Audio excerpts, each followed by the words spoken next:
परमेश्वर के नाम की स्तुति हो। ये मेरा सौभाग्य है आज कि मैं आपके बीच में हूँ और परमेश्वर के कलाम से कुछ बातें आपके सामने रख सकता हूँ। उससे पहले हम हमारे सरों को झुकाएं और हम प्रार्थना करें। स्वर्गीय पिता परमेश्वर, आज हम तेरा धन्यवाद करते हैं। परमेश्वर तू महान है, तेरे जैसा कोई नहीं है। स्वर्ग और पृथ्वी को रचने वाले परमेश्वर, आज हम तेरे सन्मुख आए हैं। परमेश्वर, हम कहते हैं कि तेरे बिना हमारा जीवन अधूरा है। विपरीत समय में, कठिन परिस्थितियों में, जीवन की हर क्षण में परमेश्वर तेरा साथ, तेरा वचन, तेरी अगुवाई और तेरा सामर्थ हमें अगुवाई करता है, हमें ले चलता है, हमें तरोताज़ा करता है, हमारे आत्मा को आनंदित करता है। आज इस सुबह के समय हम अपने जीवनों को तेरे पास लाते हैं। होने दे परमेश्वर कि तू आज हमसे बोल और बातचीत कर, और आने वाले हफ्ते भर परमेश्वर तेरे आत्मा की सामर्थ्य से अगुवाई कर। इस प्रार्थना को सुना इसलिए धन्यवाद। यीशु मसीह के नाम से इस प्रार्थना को मैं मांगता हूँ, सुन और ग्रहण कर स्वर्गीय पिता, आमीन।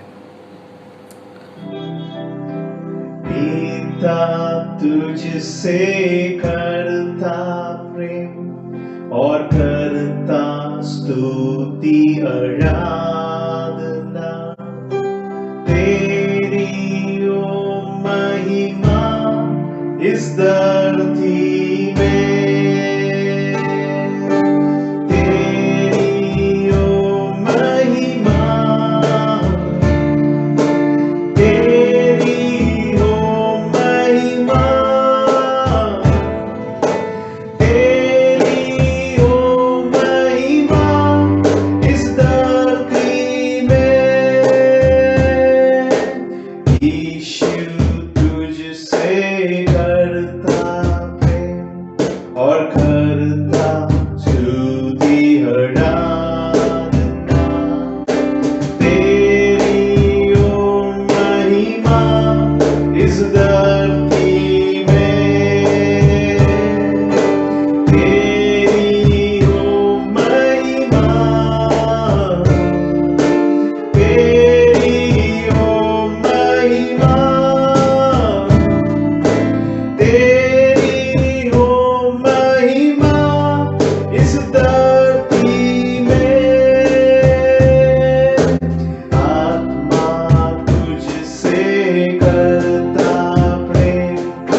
आज हमारी प्रार्थना यह है परमेश्वर से कि परमेश्वर तेरी महिमा इस धरती पे हो। परमेश्वर तेरी महिमा इस स्थान पे हो जहां तूने हमें ठहराया है, कलीसिया होकर। परमेश्वर तूने हमें 25 साल इस कच्छ जिले में रखा है, इस गांधीधाम शहर में, इस अंतरजाल गांव में तूने हमें रखा है। हम चाहते हैं परमेश्वर कि कलीसिया द्वारा, हम सभी के व्यक्तिगत जीवन द्वारा होने दे यीशु कि तेरा राज आए, तेरी महिमा हो परमेश्वर। ये आज हमारी पुकार है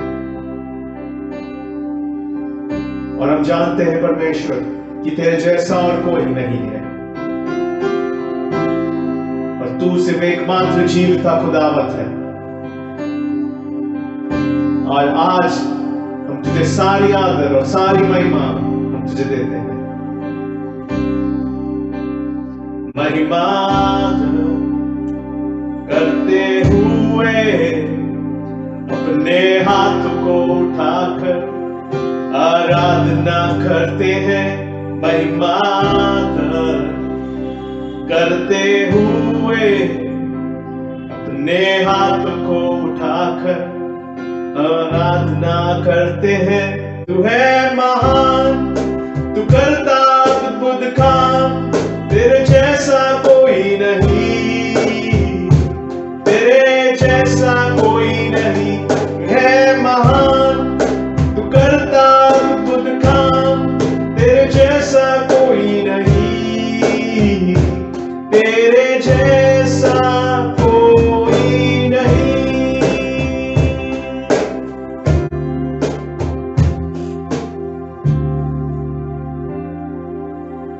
क्या हम हाथ उठा के हम गा सकते हैं? उस जीवते खुदावन को हम पुकारे कि परमेश्वर तू सचमुच है महान, तू करता अद्भुत काम, तेरे जैसा कोई नहीं। यीशु आज हम तेरी आराधना करते हैं। तू है महान, तू करता अद्भुत काम, तेरे जैसा कोई नहीं, तेरे जैसा कोई नहीं। तू है महान, तू करता अद्भुत काम, तेरे जैसा कोई नहीं, तेरे जैसा कोई नहीं। आज जो है आपके साथ कुछ बातें, कुछ विषय मैं रखना चाहता हूं और मुझे ऐसा लगा कि मेरे जीवन में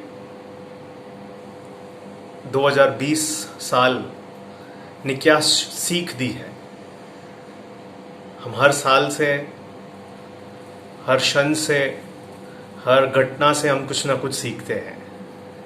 तो 2020 साल से क्या सीख मुझे मिली है, वो बातें मैं आपके बीच में रखना चाहता हूँ। लेसन्स फ्रॉम 2020 ऐसा करके मैंने आज के संदेश को टाइटल दिया है, लेसन्स फ्रॉम 2020। और लेसन्स तो काफ़ी है और आशा करता हूँ शायद अगले हफ्ते भी कुछ बातें मैं इसी विषय में आपके सामने रखूँगा। लेकिन आज मैं आपके बीच में 3 मुख्य बात मैं आपके सामने रखना चाहता हूँ। 3 lessons that I learned मेरे जीवन में और हमारे कलीसिया के जीवन में जो मैंने देखा और सीखा, वो मैं आपके बीच में रखना चाहता हूँ।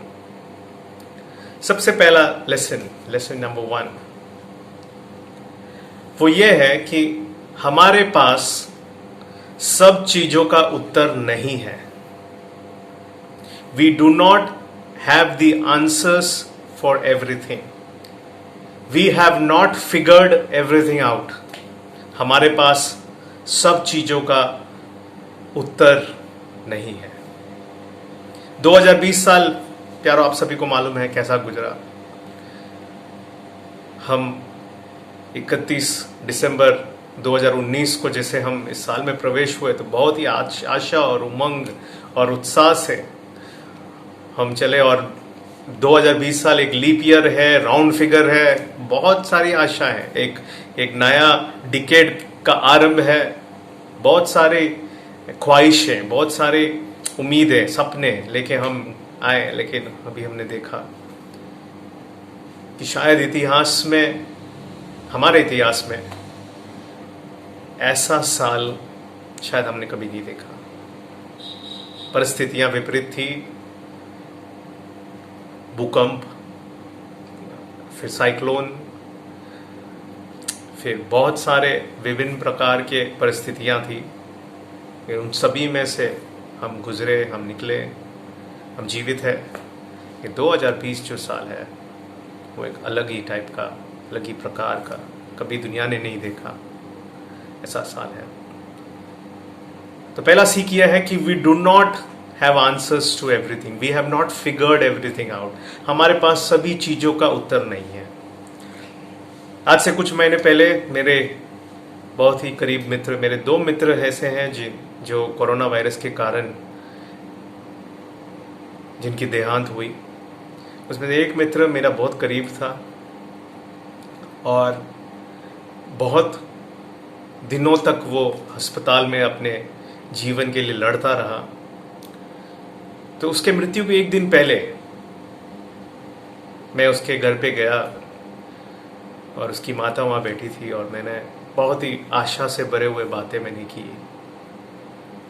और प्रार्थना भी किया। और ये मेरा मित्र है, मैं नहीं चाहता कि ये मर जाए, मैं नहीं चाहता कि मैं चाहता हूँ कि ये तंदुरुस्त हो, मैं चाहता हूँ कि उसका परिवार, उसके बच्चे उसे वापस देखे, मैं चाहता हूँ कि उसके घर में आनंद वापस लौटे, मैं चाहता हूँ, और मैं ऐसा विश्वास करता हूँ कि उसके जीवन का मकसद पूरा नहीं हुआ। सो मैं जाता हूँ और मैं आशा की बातें करता हूँ और मैं गवाहियाँ देता हूँ। मैं कहता हूँ कि 2017 में परमेश्वर ने मेरे पिता को कैसे अद्भुत रीति से बचाया, मृत्यु के घाट से बचाया, और बहुत सारी गवाहियाँ मैं देता हूँ। और मैं कहता हूँ कि ये आप रखो, ये देखना कल या परसों ये अस्पताल से बाहर आ जाए। और दूसरे दिन खबर मिलती है मुझे कि वो गुजर जाता है। सच कहता हूँ प्यारो, मुझे उस घर में, उस माता के सामने वापस जाने में मुझे शर्म आ रही थी। मुझे क्या मुंह लेके मैं जाऊंगा। और मैं कोई भविष्यद्वक्ता नहीं हूँ, लेकिन मैं ऐसा विश्वास करता हूँ कि परमेश्वर की इच्छा ये है कि सभी लोग स्वस्थ और तंदुरुस्त हो, क्योंकि हम उसके कोड़े खाने से हम चंगे हो गए, ऐसा परमेश्वर का कलाम हमें बताता है। लेकिन यहाँ पे मुझे ऐसा लगा कि शायद मेरे पास इसका उत्तर है। इसका उत्तर यह है कि हम परमेश्वर को सच्चाई और आत्मा से हम पुकारें और हम ये कबूल करें कि परमेश्वर तूने हमें चंगा कर दिया है। लेकिन दूसरे दिन उसकी देहांत, उसकी मृत्यु हो जाती है। और सिर्फ वही नहीं, और कितने करीब लोगों की मृत्यु कोरोना वायरस के कारण हुई। हम हमारे कलीसिया में भी हमने बहुत बार ऐसा सुना होगा। तुमको मालूम है तुम सुरक्षित क्यों घूमते हो? परमेश्वर तुम्हें संभाल के रखता है, क्यों मालूम है तुम्हें? क्योंकि यहाँ पे कलीसिया में हम लोग सुबह को मिलके हम प्रार्थना करते हैं। तुम्हें मालूम तुम पास कैसे हुए? क्योंकि तुम्हारे लिए हम प्रार्थना करते हैं उसके। आज हम देखते हैं कि कोरोना वायरस से पीड़ित लोग हमारे बीच में भी है। ये हमारी प्रार्थना के कारण है कि हम सब सुरक्षित रहे। नहीं प्यारो, अगर हमें गर्व करना है तो हमारी प्रार्थना में नहीं गर्व करना है। हमें अगर गर्व करना है तो यीशु पे गर्व करना है। तो ऐसा मैंने बहुत बार हमारे कलीसिया में भी सुना है कि ये सब कुछ हमारे प्रार्थना के कारण हुआ, हमारे प्रार्थना के कारण हुआ। नहीं प्यारो, हमारे पास चीजों का उत्तर नहीं है। हाल ही में कुछ दिनों पहले खाली यूएसए में बहुत ही महत्वपूर्ण इलेक्शंस हुए और मैं इसे फॉलो कर रहा था और मैंने देखा कि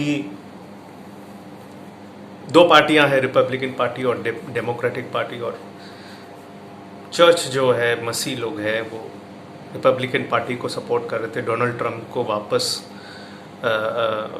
लाने के प्रार्थना कर रहे थे। और मैंने देखा, आप यूट्यूब में देख सकते हैं, सैकड़ों सैकड़ों परमेश्वर के दास, भविष्यद्वक्ता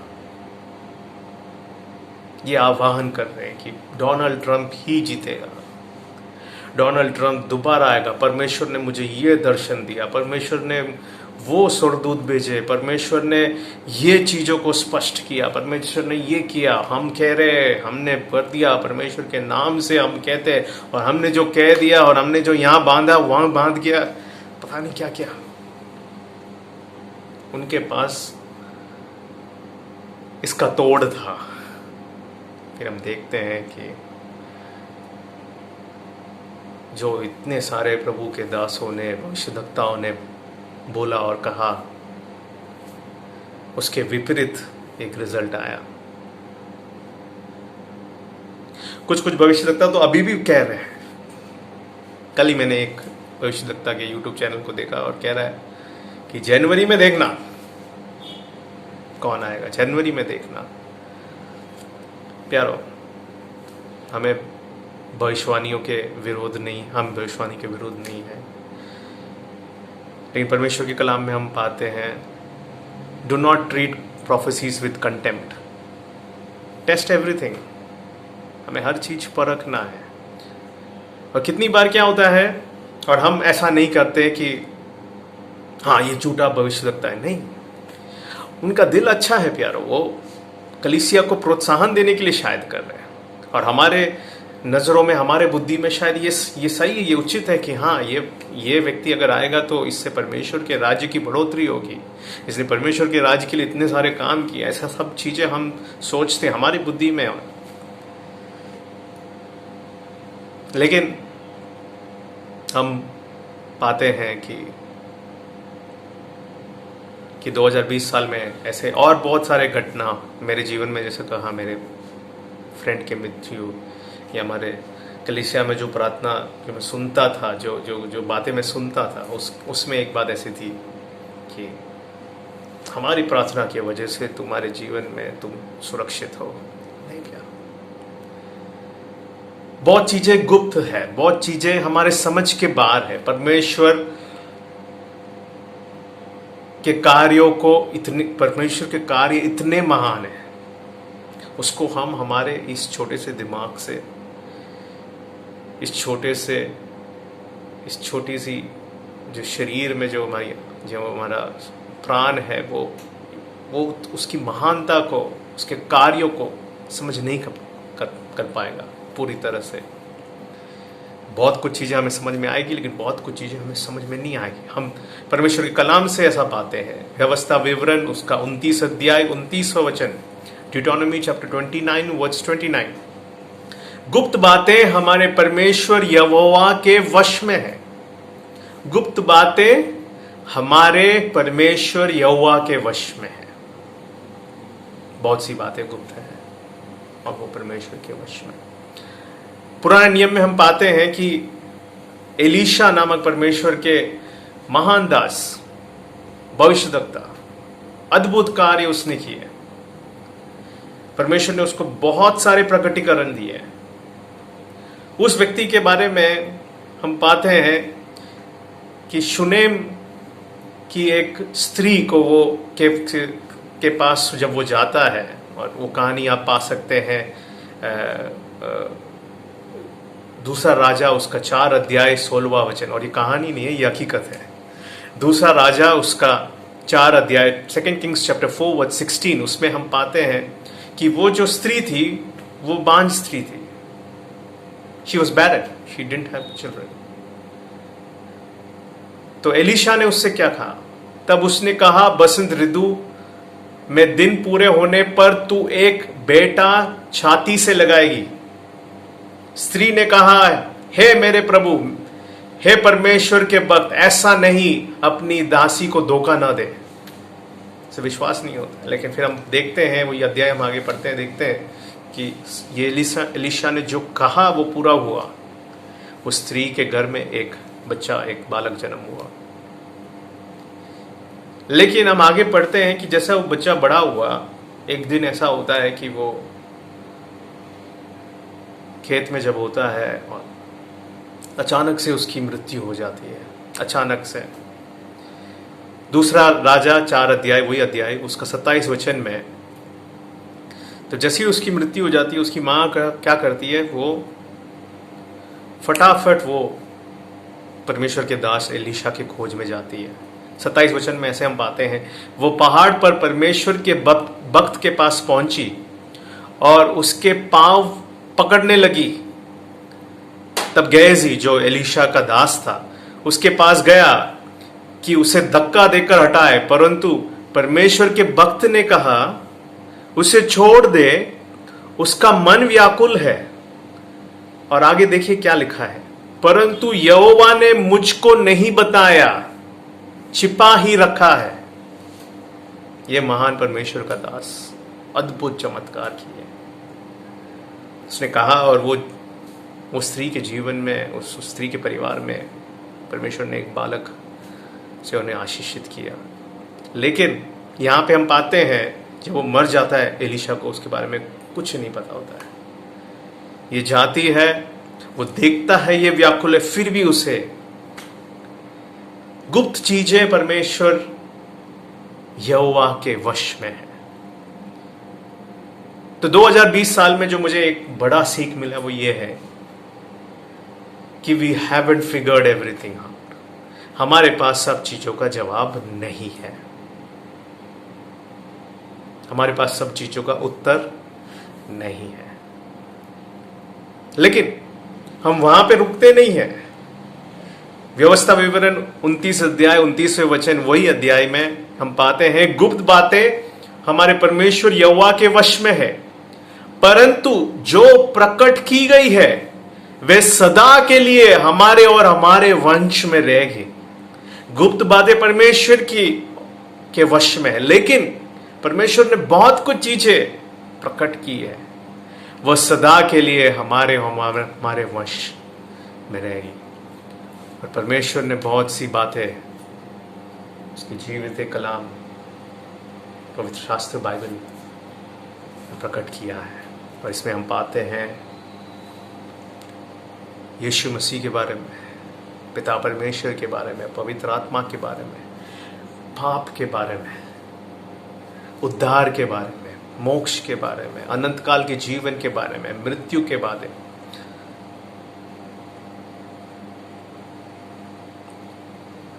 और जो प्रकट की गई बातें उसमें से एक बहुत ही महत्वपूर्ण बात हम पाते हैं, नीति वचन उसका पहला अध्याय उसके 7वां वचन, यहोवा का भय मानना बुद्धि का मूल है। बुद्धि और शिक्षा को मूर्ख ही लोग तुच्छ जानते हैं। हम इस यहोवा को, जिंदे खुदावंत को, परमेश्वर को हम जान सके, ये गुप्त नहीं है, ये प्रकट की गई बात है।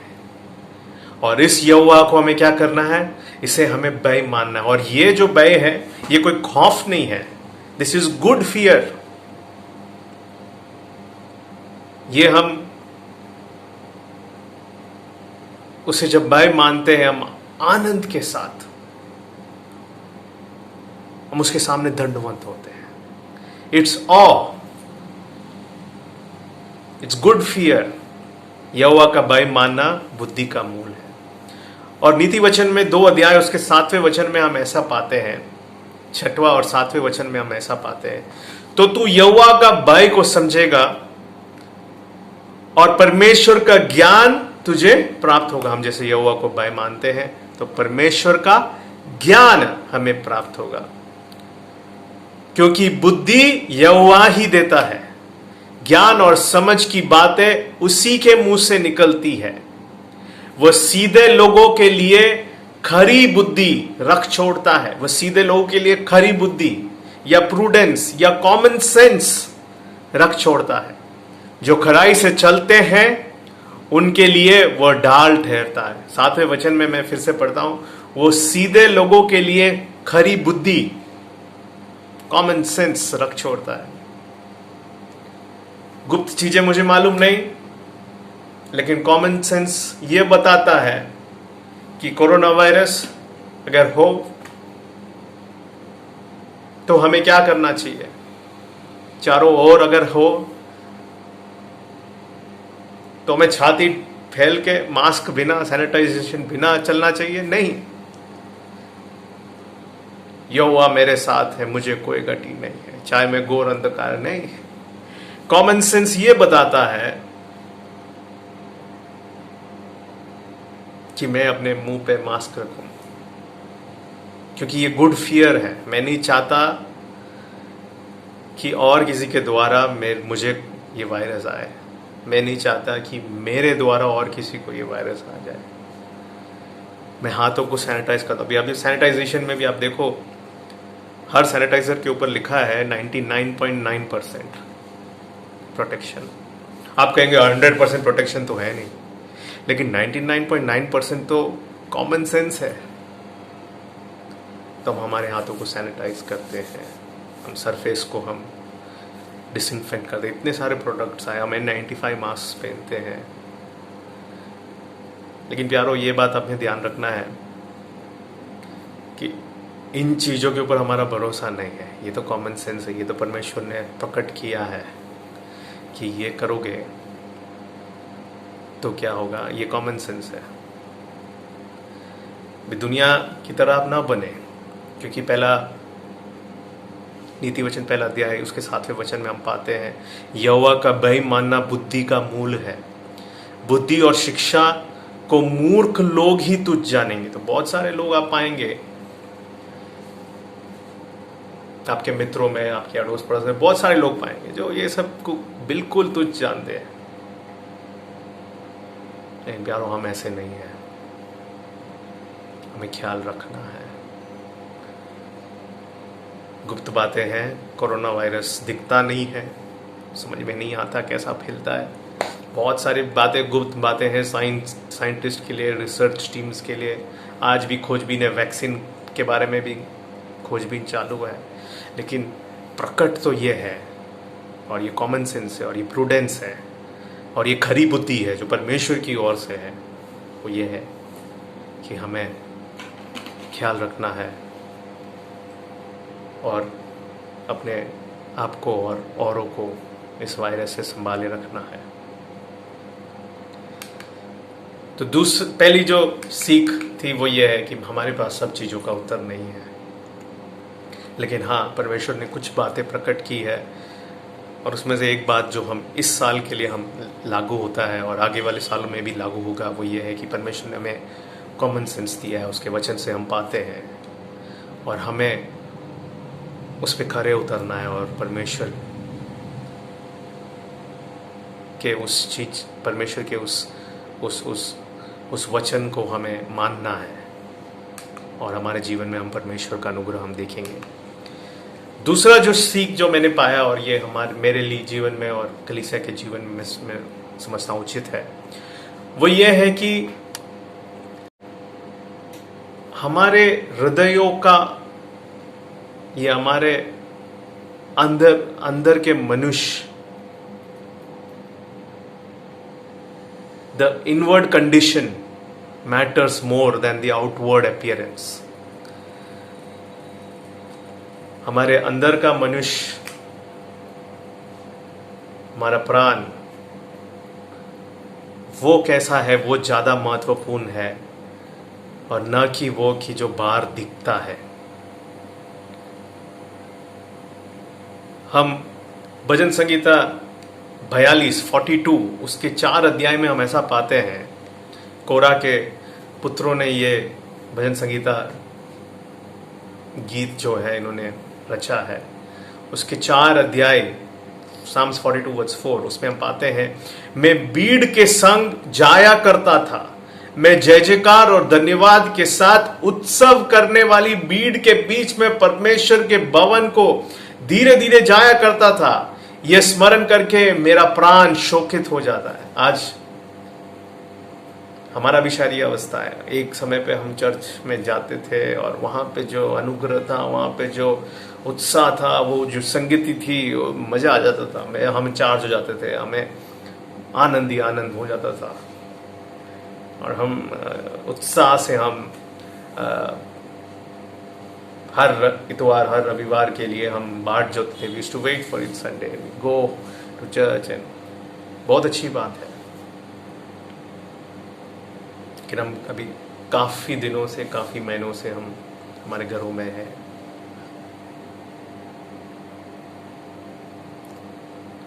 और ये जो बात मैं आपसे कहने जा रहा हूं प्यारो, ये बहुत ही महत्वपूर्ण बात है. आप चर्च आते होंगे और चर्च में आपको परमेश्वर की सामर्थ्य को आप महसूस करते होंगे, बहुत अच्छी बात है. लेकिन इतने महीने से आप घर में हैं और आपको चर्च की जो संगति है वो आपके जीवन में है नहीं. आपकी आत्मिक अवस्था कैसी है? आपका अंदरूनी मनुष्य कैसा है? आपका और परमेश्वर का संबंध कैसा है? आपका व्यक्तिगत संबंध यीशु मसीह के साथ कैसा है? बहुत ही महत्वपूर्ण सवाल है. हम जब चर्च में थे तो हम आपको देखेंगे और ये बहुत जोश में आराधना करता है, प्रार्थना करता है, वचन को पढ़ता है, गवाहियाँ देती है, ताइथ, सब ठीक है. परमेश्वर आपके और मेरे हृदयों को देखता है. आज देखता है, कल देखता है, पिछले कुछ महीनों से देखते आ रहा है. तो परमेश्वर ये देखता है कि क्या इस व्यक्ति को चर्च का संगति इस व्यक्ति के लिए इतना महत्वपूर्ण है या फिर मेरा और उसका व्यक्तिगत संबंध महत्वपूर्ण है. क्योंकि चर्च जो है वो एक स्थान नहीं है, वो एक स्थल नहीं है, वो हम है प्यार. क्या तुम नहीं जानते कि परमेश्वर की आत्मा आपके पर आपका जो शरीर है वो परमेश्वर की आत्मा के लिए वो मंदिर है, ऐसा हम परमेश्वर के कलाम से पाते. Don't you know that your bodies are temples of the Holy Spirit. परमेश्वर की आत्मा हमारे अंदर वास करता है. Temple, church. तो आपका संबंध परमेश्वर के साथ कैसा था? हम जब देखते हैं, इंसान जब देखता है बाहरी तौर से देखता है. पहला सैमुएल का पत्री, उसका पहला सैमुएल का अध्याय का किताब, उसका 16 अध्याय, उसका 7वां वचन में हम पाते हैं कि सैमुएल जब अभिषेक करने जाता है यिशै के पुत्रों को, तो वहां पे पहला पुत्र देखता है उसका, और वो जो शूरवीर और जो दिखने में बहुत ही ऊंचे कद का व्यक्ति. तो परमेश्वर उसे कहता है, यहोवा का देखना मनुष्य का सा नहीं है. मनुष्य तो बाहर का रूप देखता है, परंतु यहोवा की दृष्टि मन पर या फिर अंदर रहती है. परमेश्वर अंदर की बातें देखता है. और यही बात यीशु मसीह जब इस दुनिया में थे उनके शिष्यों को उन्होंने बताया. योना रचित सुसमाचार उसके 6 अध्याय उसके 27वें वचन में जब यीशु मसीह ने ये अद्भुत चमत्कार किया और बड़ी सी भीड़ को उसने रोटियों से खिलाया, और फिर हम देखते हैं कि दूसरे दिन ये बड़ी सी भीड़ वापस उसके पीछे जाती है. तो यीशु मसीह 6 अध्याय उसका 27वां वचन में ऐसा कहता है, नाशमान भोजन के लिए परिश्रम ना करो, नाशमान भोजन के लिए परिश्रम ना करो, परंतु उस भोजन के लिए जो अनंत जीवन तक ठहरता है, जिसे मनुष्य का पुत्र तुम्हें देगा, क्योंकि पिता अर्थात परमेश्वर ने उसी पर छाप कर दी है. नाशवान भोजन के लिए मतलब रोटी के लिए तुम बाइट लेने के लिए मेरे पीछे मत आओ. फिर आगे यीशु मसीह 35वें वचन में भी बताता है, यीशु ने उनसे कहा, जीवन की रोटी मैं हूं. हम चर्च जाते हैं और ये बाइट हम लेते हैं छोटा सा और हमें आनंद मिल जाता है और हम बस उसी एनर्जी से, हम उसी उत्साह से, उसी जो उस सामर्थ्य से हम चाहते हैं कि चलो भाई हमारा हफ्ते भर का हमारा चलेगा। यीशु ने उनसे कहा जीवन की रोटी मैं हूं, 35वें वचन में, जो मेरे पास आएगा वो कभी भूखा ना होगा। तुम्हें छोटे छोटे बाइट लेने की जरूरत नहीं है, और जो मुझ पर विश्वास करेगा वो कभी प्यासा ना होगा। यीशु मसीह कहता है आ जाओ मेरे साथ एक व्यक्तिगत रिलेशन रखो, एक व्यक्तिगत संबंध रखो। जीवन की रोटी मैं हूं, अरे तुम्हें तृप्त कर दूंगा मैं। जो मेरे पास आएगा वो कभी भूखा ना होगा, और जो मुझ पर विश्वास करेगा वो कभी प्यासा ना होगा। मुझे खाओ, ऐसा कहता है यीशु मसीह, मैं तुम्हें तृप्त करूंगा। चर्च जब बंद था, क्या यीशु मसीह आपको तृप्त कर पा रहा था, या फिर और कोई चीज, और कोई व्यक्ति, और कोई वस्तु आपको तृप्त कर पा रही थी? ये सवाल है मेरे और आपके सामने।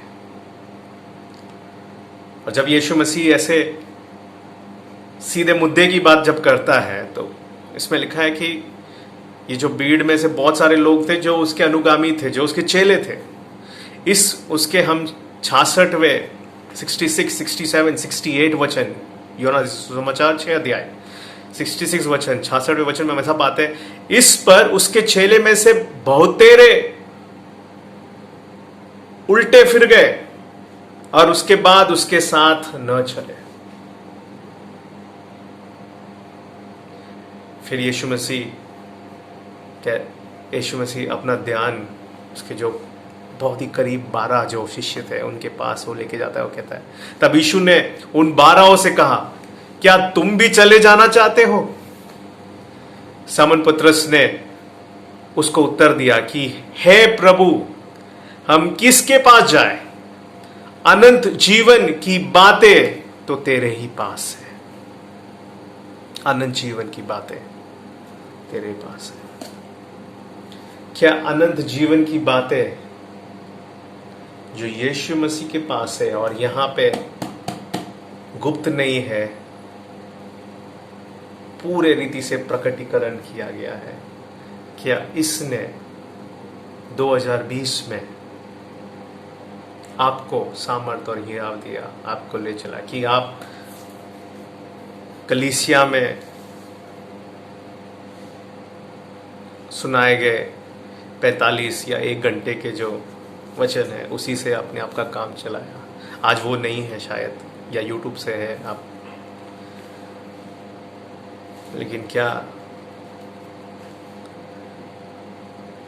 व्यक्तिगत तौर पे आपका अंदरूनी मनुष्य इससे ताजगी पाया? हम पाते हैं भजन संगीता उसके 42 अध्याय उसके 4 वचन में हम पाते हैं कि गीतकार ऐसा कहता है, मैं भीड़ के संग जाया करता था, मैं जय जयकार और धन्यवाद के साथ उत्सव करने वाली भीड़ के बीच में परमेश्वर के भवन को धीरे धीरे जाया करता था। यह स्मरण करके मेरा प्राण शोकित सा हो गया है। लेकिन यही गीतकार आगे, हम यही वचन यही अध्याय हम जब देखते हैं, उसके 8वें वचन में हम पाते हैं, तो भी दिन को यहोवा अपनी शक्ति और करुणा प्रकट करेगा। व्यक्तिगत तौर पे अकेले में, तो भी दिन को यहोवा अपनी शक्ति और करुणा प्रकट करेगा, और रात को भी मैं उसका गीत गाऊंगा और अपने जीवन दाता ईश्वर से प्रार्थना करूंगा। It's the personal relationship which makes corporate worship the icing on the cake. ये आपका व्यक्तिगत संबंध, व्यक्तिगत घनिष्ठ रिश्ता यीशु मसीह के साथ जो है, अगर वो है तो जो समूह में जो आराधना होती है उसमें आपको आनंद मिलेगा। वही है जो आपको उत्साहित करता है कि हाँ मुझे जाना है परमेश्वर के। लेकिन ठीक है, आज अगर नहीं जा पा रहे तो भी मेरा जीवन उसका मंदिर है, मैं चर्च हूं। तो दूसरी सीख जो हमने सीखी, जो देखी, the inward condition matters more than the outward appearance. आज आपका अंदरूनी परिस्थिति कैसी है, आपका हृदय की अवस्था क्या है, आप देखिए, आप जांचिए। तीसरी जो सीख जो मैं आपके सामने रखना चाहता हूं, जो आखिरी बात है, वो ये है, living the songs we sing. Living the songs we sing, जो गीतों को हम गाते आ रहे हैं, अब समय है कि उन्हें हम जिए। 2020 साल ने मुझे ये सीख दी है कि अब गीतों को गाया नहीं जाना है, उसे जीना है, गीतों को जीना है। हम पाते हैं इफिसियों की पत्री उसका 5 अध्याय 18 और 19 वचन में हम पाते हैं, पर आत्मा से परिपूर्ण होते जाओ, आत्मा से परिपूर्ण होते जाओ और आपस में भजन और स्तुतिगान और आत्मिक गीत गाया करो और अपने अपने मन में प्रभु के सामने गाते और कीर्तन करते रहो। 2020 साल में हम हमारे परिवारों के साथ ज्यादातर समय हमने बिताया। कभी शायद हमें ये मौका मिला नहीं होगा, लेकिन इस साल हमें काफी मौका मिला, कि काफी अवसर मिले कि हम परमेश्वर, और हमें कलीसिया का संगति नहीं है, लेकिन जैसे कहा, हम खुद कलीसिया है, हमारे हृदय में परमेश्वर की आत्मा रहती है।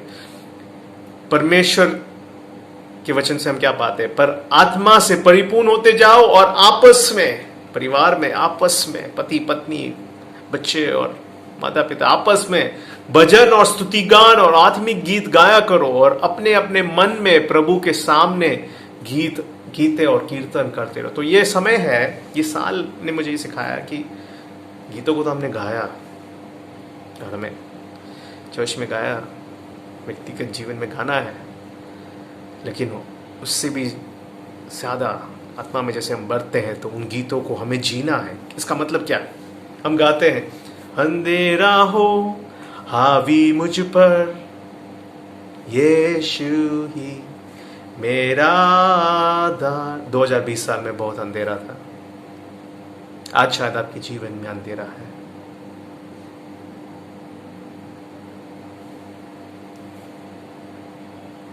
तू ही हमारा भरोसा, सचमुच तू है मेरा प्रिय और मैं तुझसे प्रेम करूंगा, तू मेरा सब कुछ है। सचमुच क्या यीशु आपका सब कुछ रहा? जब कलीसिया चर्च बंद थी, क्या यीशु सचमुच आपका सब कुछ था? यीशु है जिंदा, इसलिए कल का सामना मैं करता निडरता से, और ये मैं जानता हूं कल मेरा उसके हाथों में सुरक्षित है, क्योंकि जिंदा वो। सचमुच जियो प्यारो, इन गीतों को जियो। प्रभु मुझको तेरी जरूरत है, हर लम्हा तेरी जरूरत है। प्रभु का धन्यवाद करूंगा, उसकी संगति में सदा रहूंगा। कलीसिया की संगति तो ठीक है, उसकी संगति में सदा रहूंगा। ना देगी मुझे दुनिया कभी भी, मेरी जिंदगी के हर परेशानी में। ये मेरा और आपका जीवन है 2020। उस पर जिसका भरोसा वो तो कभी न डिगेगा। सचमुच। और ऐसे बहुत सारे गीत हैं प्यारो। तो 2020 साल में तीसरा जो सीख है, मैं आशा करता हूं कि ये जो सीख है, ये आप इसे ले जाएं अपने घरों में, कुछ समय निकालें, अपने जीवनों को जांचें। क्या हम ये गीतों को हम जी रहे हैं? Are we living the songs that we sing? और आज अगर YouTube के माध्यम से जैसे मैं ये थोड़ी बातें हमें शेयर कर रहा हूँ, अगर ऐसा कोई व्यक्ति है जो मसीहत या यीशु मसीह के बारे में जानता नहीं और जिसे समझ में नहीं आ रहा कि ये सब क्या चल रहा है, अगर आपने यीशु मसीह को अपना उद्धारकर्ता करके आपने स्वीकारा नहीं है, आपने उस पर विश्वास नहीं किया, और आप बोल रहे हैं और आप सोच रहे हैं कि हम ये बंदा क्यों ये गीतों को गा रहा है और क्या कह रहा है। प्यारो, भजन संगीता परमेश्वर के कलाम, भजन संगीता बाइबल, पवित्र शास्त्र बाइबल में साम्स या भजन संगीता बोल के किताब है, उसके 100 अध्याय, उसके पहले, दूसरे और तीसरे वचन में हम इस प्रकार पाते हैं, सारी पृथ्वी के लोगों यहोवा का जय जयकार करो, आनंद से यहोवा की आराधना करो, जय जयकार के साथ उसके सामने आओ। तीसरा वचन, निश्चय जानो कि यहोवा ही परमेश्वर है, उसी ने हमें बनाया और हम उसी के हैं, हम उसकी प्रजा और उसकी चराई की भेड़ें हैं।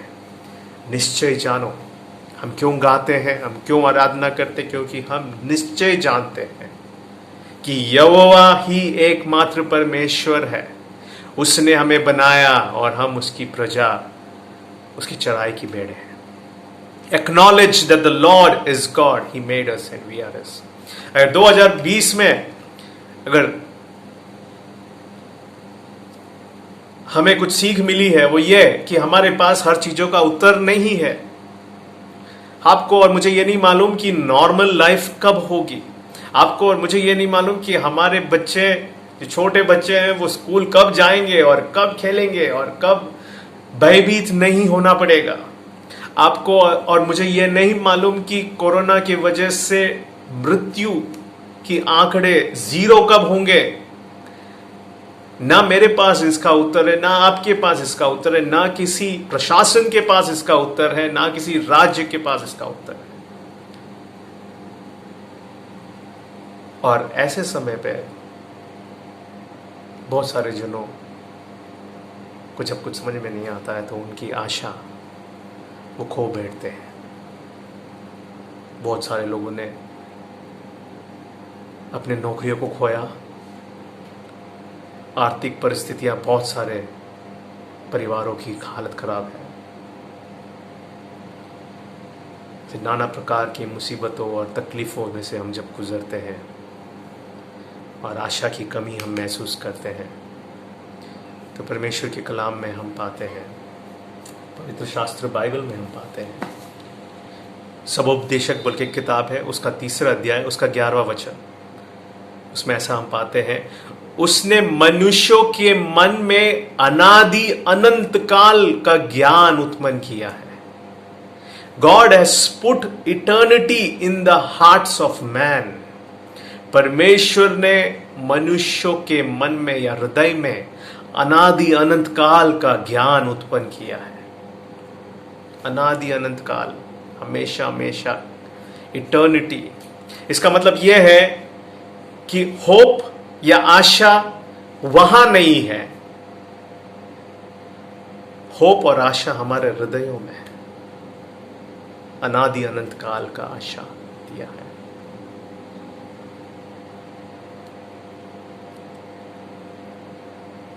When hope for fails you, who you hope in carries you। ये आपको शायद समझ में नहीं आएगा, मैं वापस बोलता हूं। When hope for fails you, who you hope in carries you। कितनी बार हम ऐसा आशा करते हैं, we hope for a better tomorrow, we hope for a 100% effective vaccine. हम चाहते हैं कि वैक्सीन आ जाए, हम चाहते हैं कि सब कुछ नॉर्मल हो जाए, हम चाहते हैं कि हमारी परिस्थितियां ठीक हो जाए, हम चाहते हैं कि हम बहुत सारे चीजों में हम आशा रखते हैं कि ये हो जाए, ये हो जाए। When hope for fails you, who you hope in carries you। आप किस व्यक्ति पे आशा करते हैं, किस चीज पे हम आशा करते हैं, वो आपको ले चलता है। और हम परमेश्वर के कलाम से हम पाते हैं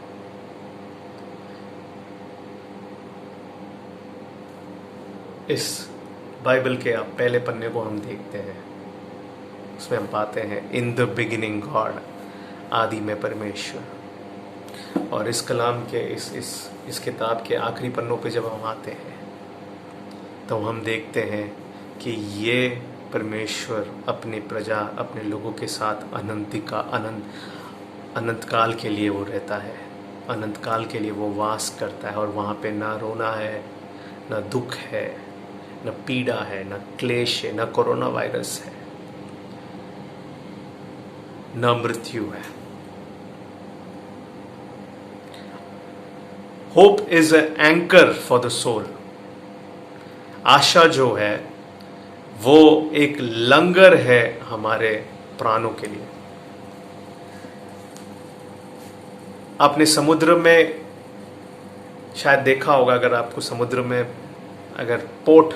अगर आपको पोर्ट रिलेटेड एक्टिविटी के बारे में ज्ञान हो, तो एक चीज होती है समुद्र के बीच में जिसको बोलते हैं बॉय। जो बॉय होती है वो गहरे समुद्र में वो होता है और समुद्र की लहरें, आंधी, तूफान उसको मारती है, फिर भी वो गिरता नहीं है, वो डूबता नहीं है। क्यों? क्योंकि उसका लंगर बहुत ही गहराइयों में उतरा होता है, वो एंकर्ड होता है। इसके लिए बॉय कभी भले कैसे भी आंधी तूफाने आए। आज 2020 की जो आंधी तूफाने हमारे चारों ओर है, और आप आशा करते हैं कि ये हो जाए, लेकिन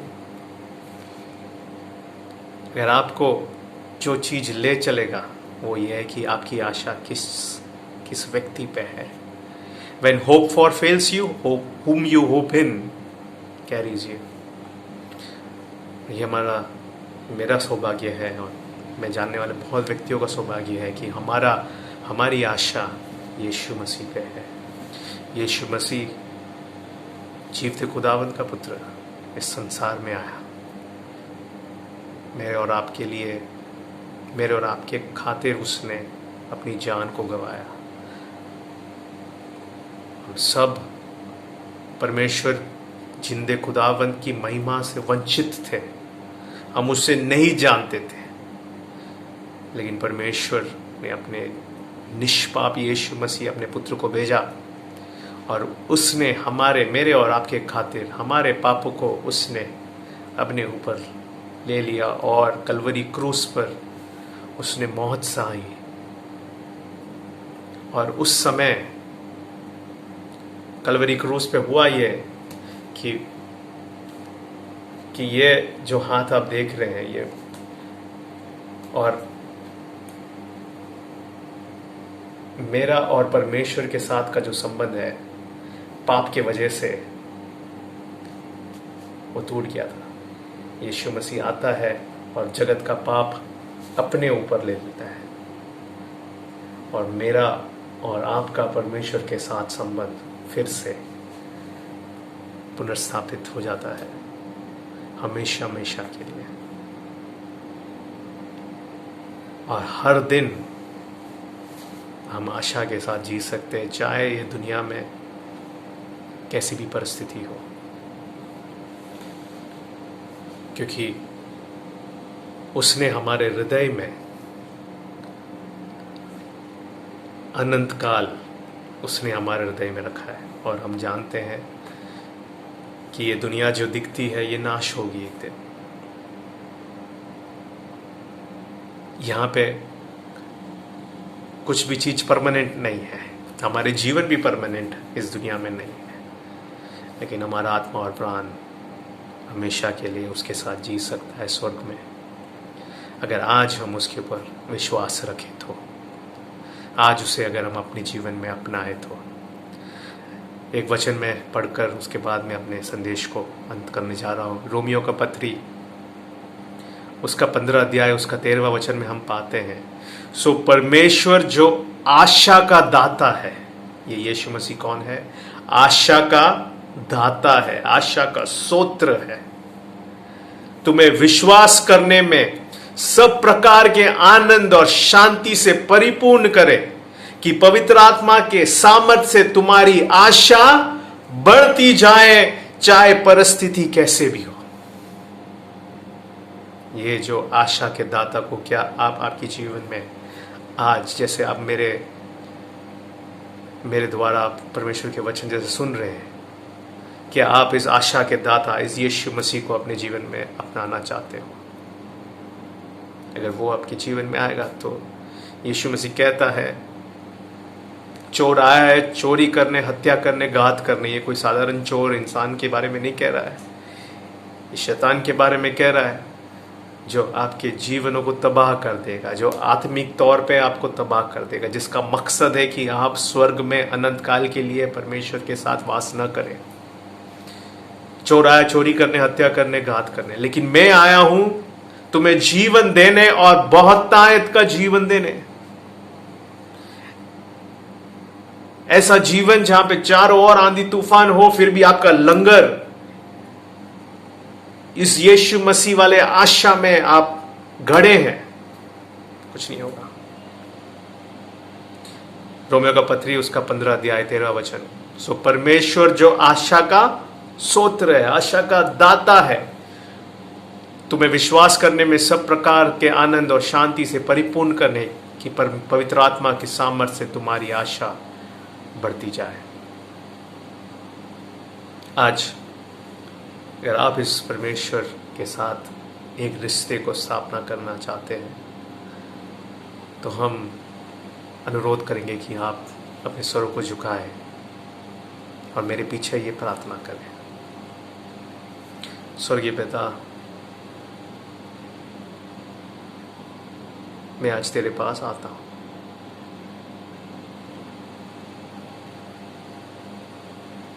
प्रभु, मैं एक पापी हूं।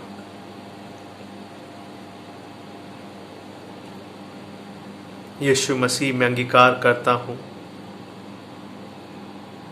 कि तू जीवते एकमात्र खुदावंद का संतान मेरे पापों के खातिर इस दुनिया में आया, मेरे जगह पे तूने मौत सही, और मैं ये विश्वास करता हूं कि तीसरे दिन मुर्दों में से तू जी उठा और अनंत काल के लिए अब परमेश्वर पिता के साथ है। आज मैं तुझे अपना प्रभु और मुक्तिदाता होकर अंगीकार करता हूं। मेरे जीवन में आ प्रभु, मैं अपने कठोर हृदय को खोलता हूं। तू आ और अपने प्रेम से मुझे भर दे, तेरे सामर्थ्य से मुझे भर दे। यीशु, मैं अपने जीवन को तेरे हाथ में सौंपता हूं। तू मुझे अगुवाई कर, तू मुझे ले चल। ऐसी प्रार्थना मैं करता हूं यीशु मसीह तेरे नाम से, आमीन। अगर आपने आज ये प्रार्थना की है तो हम आपसे सुनना चाहते हैं। नीचे दिए गए हमारे कॉन्टैक्ट नंबर में आप संपर्क करें और हम आपको मसीह यीशु के बारे में और बातें हम बताना चाहते हैं, और आपके परिवार के लिए हम दुआ करेंगे। हम चाहते हैं, हमारी आशा ये है कि आपके जीवन में यीशु मसीह की दी गई शांति, यीशु मसीह की दी गई आनंद हमेशा हमेशा रहे। परमेश्वर इन वचनों द्वारा आप सभी को आशीषित दे। मैं आशा करता हूं कि आप सब अपने जीवनों का, अपने घरों में जितने भी लोग हैं सभी का ख्याल रख रहे हैं। आज 3 विषय हमने सीखे, लेसन्स फ्रॉम 2020। अगर परमेश्वर की इच्छा है तो अगले हफ्ते हम इसी सिलसिले में हम थोड़ी और बातें हम देखेंगे। तब तक के लिए अपने जीवनों को नए सिरे से परमेश्वर के सामने समर्पण करें, और हम सभी भी अंतिम प्रार्थना करेंगे। अपने सरों को हम झुकाएं। स्वर्गीय पिता, हम तेरा धन्यवाद करते हैं। आज तूने हमसे बोला और बातचीत किया, इसलिए हम धन्यवाद करते हैं। हमारे जीवनों को नए सिरे से हम तेरे पास लाते हैं। परमेश्वर, पवित्र आत्मा उन्हें दे, कि तू तेरे वचनों द्वारा हमें तो अगुवाई कर, एक समर्पण की अवस्था में ला, नए निर्णयों को लेने के लिए तू सहायता कर। आने वाले हफ्ते भर परमेश्वर, मैं और मेरा परिवार तेरी आराधना करेंगे, तेरी स्तुति करेंगे, तेरे साथ संगति रखेंगे और तेरी महिमा को हम फैलाएंगे। इस प्रार्थना को सुना इसलिए धन्यवाद। यीशु मसीह के नाम से इस प्रार्थना को सुन और ग्रहण कर स्वर्गीय पिता, आमीन। पिता परमेश्वर का प्रेम, यीशु मसीह की दया और करुणा और पवित्र आत्मा की संगति और उपस्थिति आप सभी के साथ फिर मिलने तक होती रहे। आमीन। धन्यवाद।